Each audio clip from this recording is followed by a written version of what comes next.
Imaginez, vous venez de faire une grande découverte, mais personne n'y prête attention. Que faites-vous dans ces cas-là pour exposer au plus grand nombre ce que vous venez de découvrir?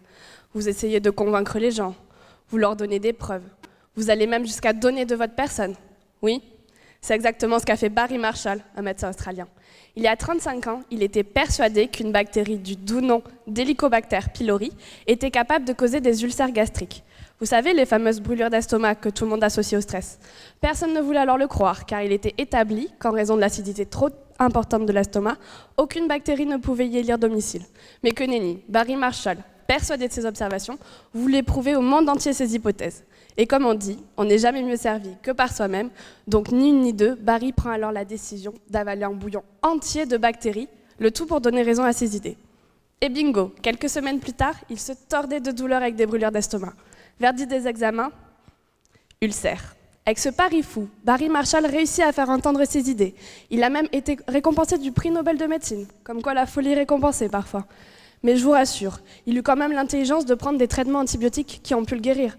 Et heureusement, parce que depuis sa découverte, cette bactérie s'est retrouvée incriminée dans de bien pires situations.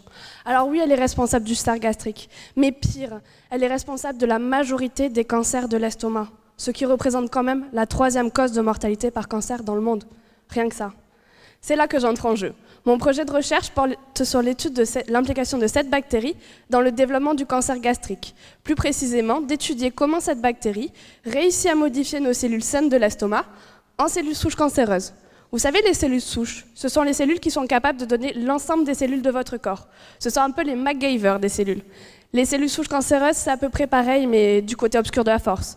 Ce sont elles qui sont à l'origine de l'initiation des tumeurs, de la propagation dans l'ensemble du corps sous forme de métastases, et elles résistent très bien au traitement de chimiothérapie. Il est donc crucial de comprendre, mais surtout de détecter le basculement en cellules souches cancéreuses.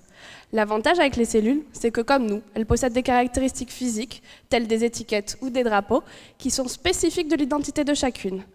L'intérêt ici serait de détecter les étiquettes des cellules souches cancéreuses, qui sont différentes des cellules saines, afin de les cibler et de les éliminer.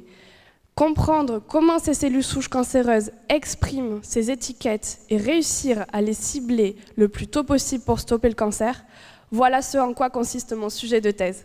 C'est bien évidemment accompagné de notre super bactérie initiatrice de cancer, Helicobacter pylori, que je compte contribuer à faire avancer les recherches sur le cancer de l'estomac. Mais contrairement à Barry Marshall, je ne me risquerai pas à mettre sur le devant de la scène mes travaux de recherche en les avalant, mais en les publiant. Merci.